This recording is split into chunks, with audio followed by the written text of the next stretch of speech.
오늘은 십자가를 등에 지십시오라는 제목으로 하나님 말씀 증거하겠습니다. 십자가는 목에 거는 것이 아니라 등에 지는 것이다 라는 말을 한 번쯤 들어보셨을 것입니다. 이게 틀린 말은 아닙니다. 우리가 또 기독교임을 나타내기 위해서 또 십자가 목걸이를 목에 거시는 경우도 있고, 또 차에다 이렇게 걸어놓고 운전하시는 경우들도 많이 있습니다. 그런데 원래 이제 십자가는 장식용이 아니라 등에 지고 가야 됐어야만 했던 그런 고통스러운 사형의 도구입니다. 십자가는 그래서 우리가 사실 장식으로 지금 많이 쓰여지고 있지만 그 옛날에는 사형틀이었고 잔인한 고난의 흔적이 있었던 곳이었죠. 예수님께서 지신 고난의 상징이었습니다. 여러분, 주님께서 왜 십자가에 못 박히셨습니까? 우리의 죄를 위해서, 우리의 죄를 용서해 주시기 위해서 십자가에 못 박히셨죠. 그러나 나의 주님이 나를 사랑하셔서 대신 못 박히신 게 참 장식으로 쓰여지는 걸 보면은 시대가 참 많이 지났구나라는 것을 볼 수가 있고, 우리가 다만 말씀을 통하여서 십자가의 의미를 다시 한번 오늘 되새길 수 있었으면 좋겠습니다. 우리 예수님께서 십자가에 못 박히실 때 그 양옆에는 행악자 둘이 있었죠. 한 행악자는요, 예수님 옆에 매달려 있으면서 예수님을 향해서 조롱하고 욕을 하고 막 놀립니다. 네가 정말 그리스도면은 너 스스로 내려올 뿐만 아니라 우리까지도 좀 구원해내봐라. 너가 정말 그리스도라면은 우리까지도 구원해낼 수 있는 능력이 있는 것이 아니냐, 조롱을 합니다. 그러나 또 반대편에 있는 행악자는 이렇게 고백합니다. 예수여, 당신의 나라에 임하실 때 나를 구원하소서, 나를 기억하소서. 당신의 나라에 임하실 때 나를 기억하소서. 그런데 따지고 보면 이것도 참 행악자다운 말입니다. 자신에게 더 이상 소망이 없는 것입니다. 평생 나쁜 짓 하며 살다가 그가 자신의 죄값을 치고 십자가에 못 박혀 죽게 됐는데, 죽기 직전에 이 행악자가 할 수 있는 말이 뭐가 있겠습니까? 그때라도 한 번쯤은 격 있는 말 한번 해봐야 되지 않을까요? 그때라도 한 번쯤은 인생에서 살다가 가치 있는 말을 해봐야 되지 않겠습니까? 그때 죽어가시는 예수님을 바라보면서 예수님에 대해서 본인도 듣고 또 알고 있던 그 내용을 따라서 고백하는 것입니다.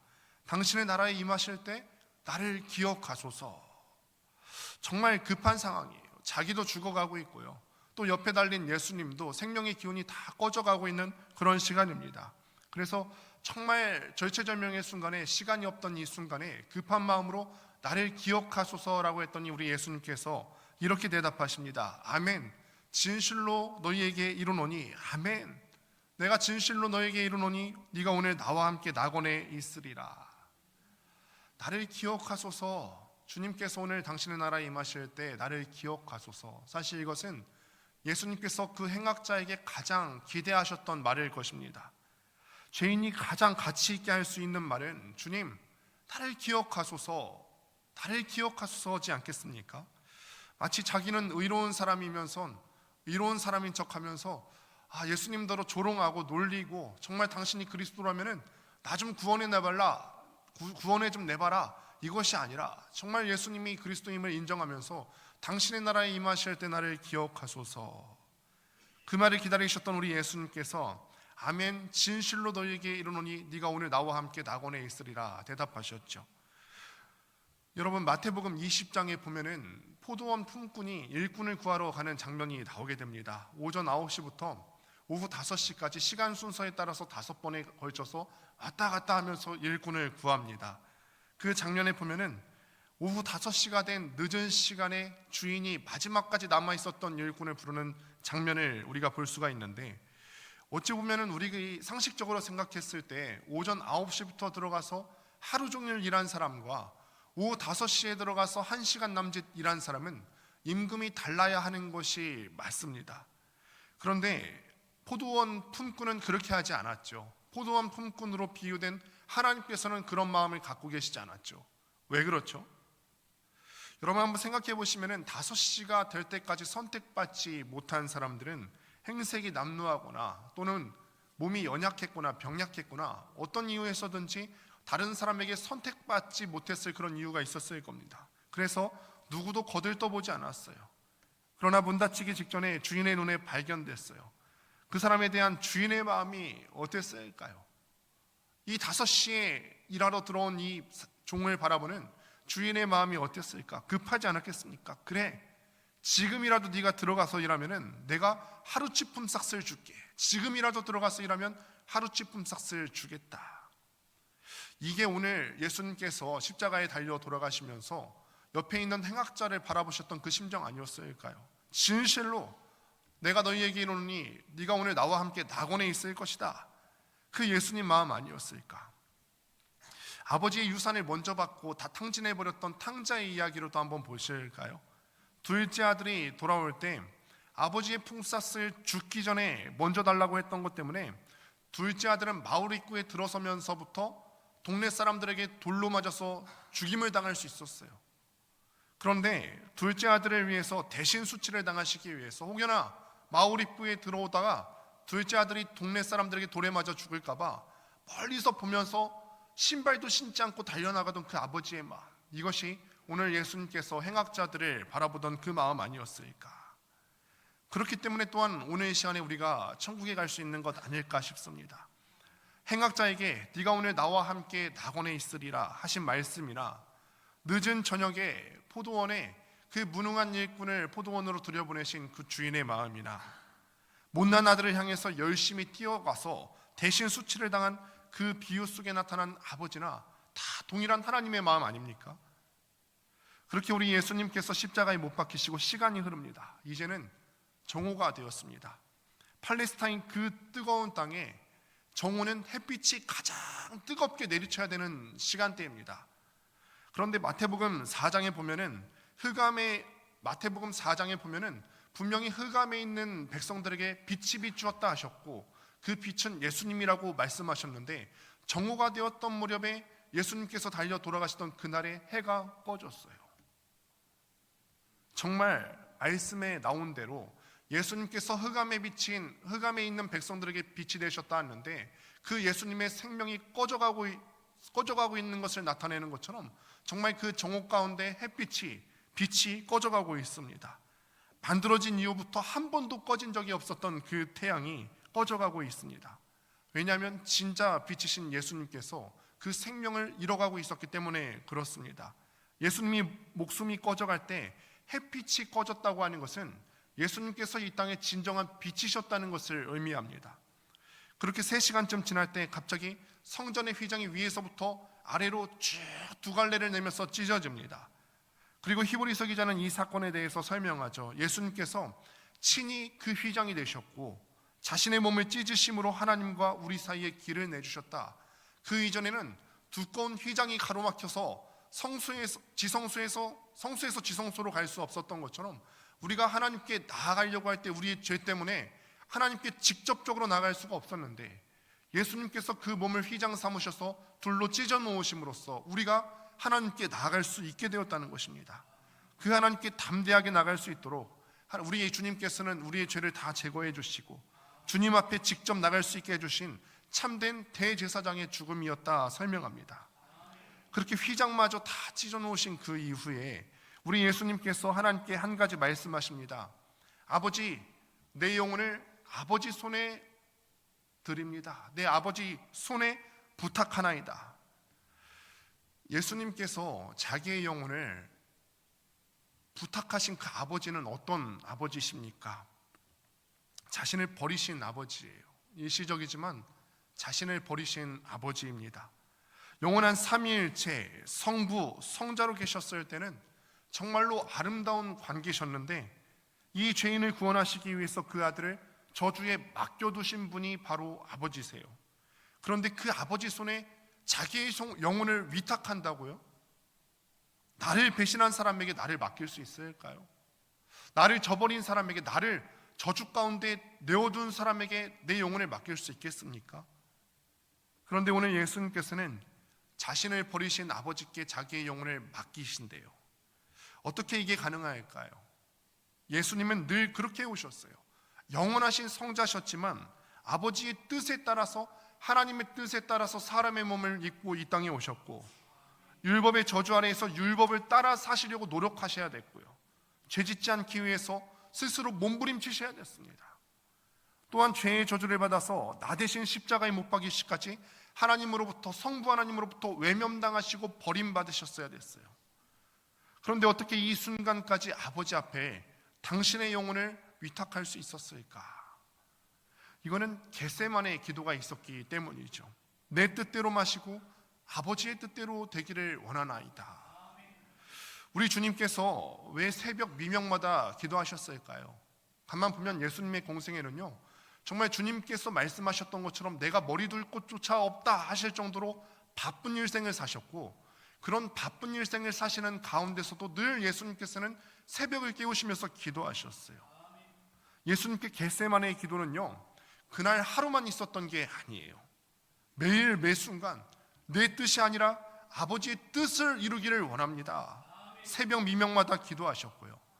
잡히시던 그날 밤도 그날 아침에도 예수님께서는 기도하셨고, 십자가에서도 예수님께서 매일 새벽마다 하셨던 그 경건의 습관을 따라서 아버지 하나님 앞에 기도하는 거죠. 하나님, 내 뜻대로 마시고 아버지의 뜻대로 되기를 원합니다.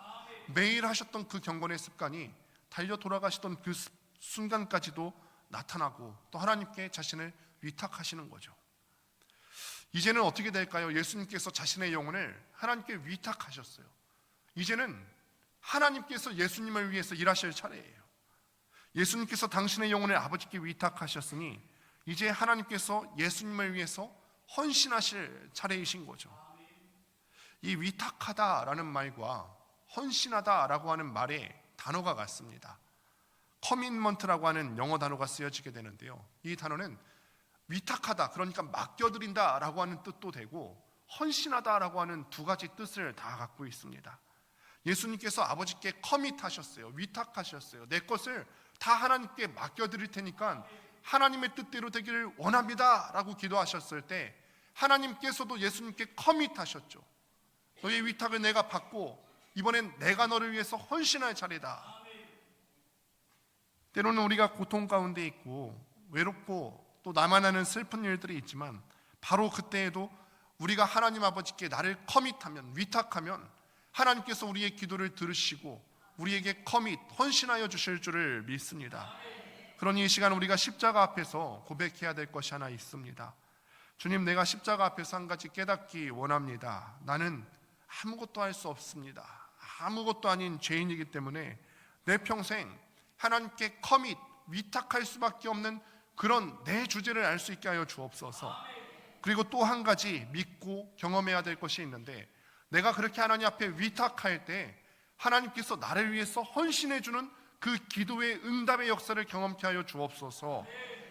오늘 우리가 하나님 앞에 그렇게 기도했으면 좋겠습니다. 하나님, 내가 하나님 앞에 나를 위탁할 테니 하나님께서 오늘 날 위해 헌신하사 내 삶이 주님 앞에 쓰임받는 사람 되게 하여 주시옵소서.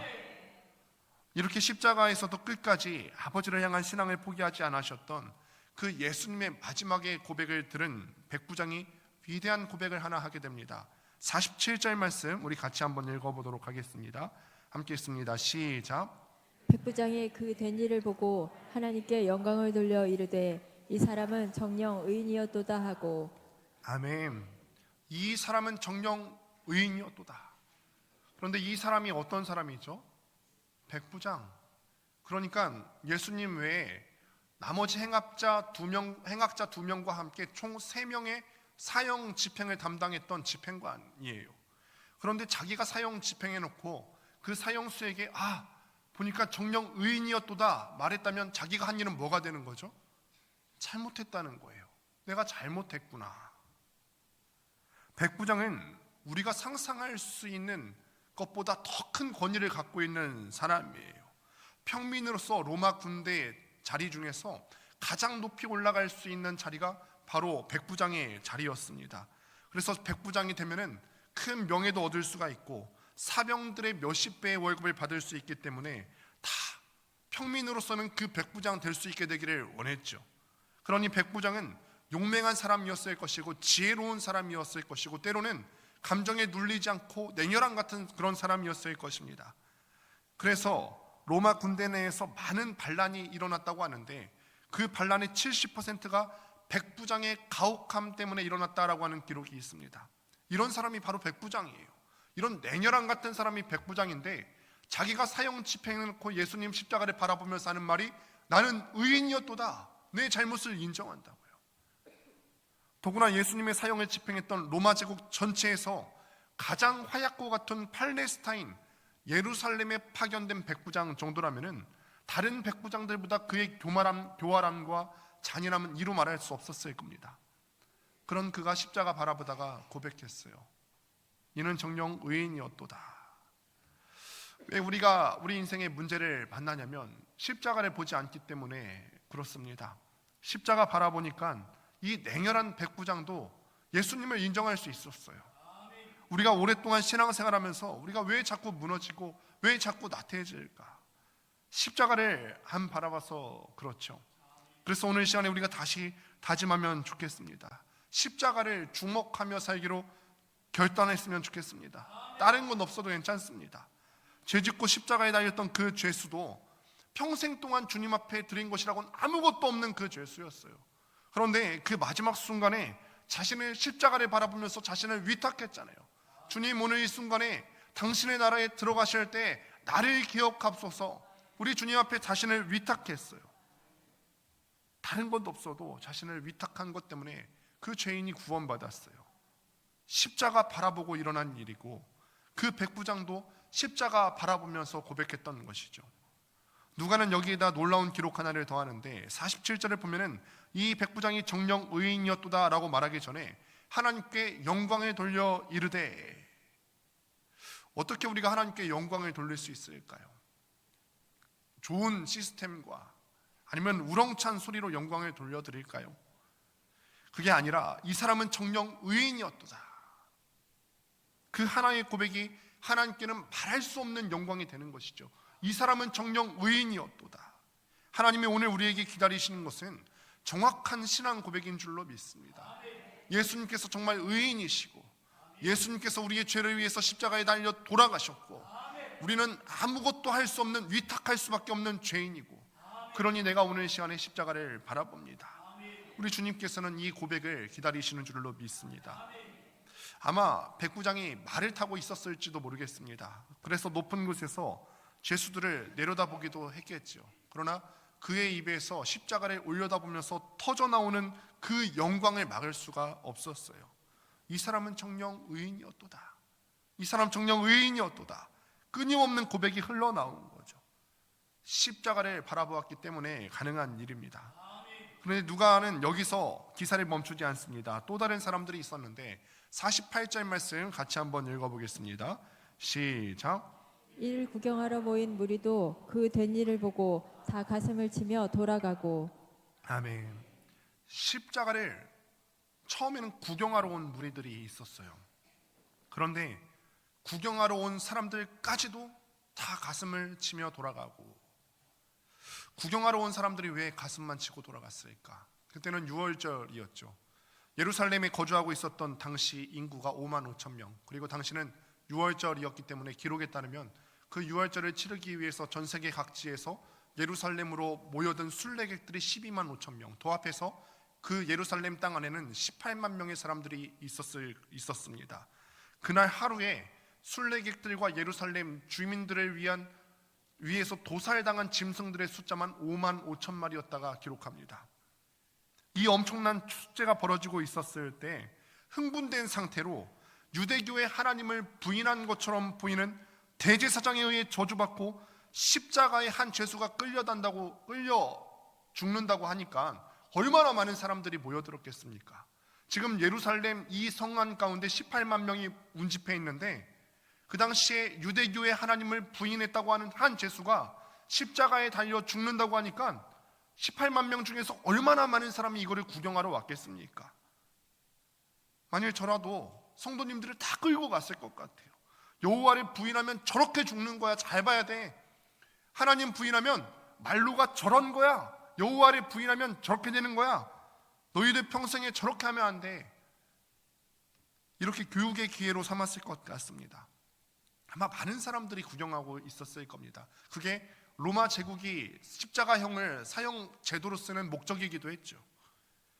그런데 그렇게 구경 온 무리들마저 감동시킨 게 십자가예요. 십자가를 바라볼 때 이 많은 무리들이 가슴을 치며 돌아갔다. 말씀을 맺습니다. 다시 한번 우리 스스로에게 또 여러분께 묻습니다. 왜 우리 인생이 이렇게 강팍하고 평생 살아가면서도 우리가 주님 앞에 헌신하고 결단하기가 어려울까요? 우리가 매 순간 매일마다 십자가를 바라보지 않아서 그렇잖아요. 오늘 이 시간에 우리가 해야 될 것이 있습니다. 끝까지 십자가만 바라보며 나아갈 수 있게 되기를 바랍니다. 우리가 무엇을 바라보시겠습니까? 이 세상에서 우리를 괴롭히는 문제와 고통입니까? 명예입니까? 물질입니까? 아니면 그 골고다 언덕 끔찍한 사형장 위에 세워진 저주받은 십자가를 바라보시겠습니까? 오늘 그걸 결단하는 날이어야 될 줄로 믿습니다. 예수 십자가를 바라보면 죽었던 그 자리에서 다시 살아나게 될 줄로 믿습니다. 희망 없던 그 자리에서 살아나게 될 줄로 믿습니다. 나 같은 사람도 하나님께서 해결해 주실 수 있을까? 우리가 십자가 바라볼 때 우리 주님께서 다시 한번 살려주실 줄을 믿습니다. 그러니 우리가 주님 앞에 새 생명 얻고 평생 예수님이 나의 주인이 되시는 행복한 경험하며 살아가시는 성도님들 다 될 수 있게 되기를 주님의 이름으로 축원합니다.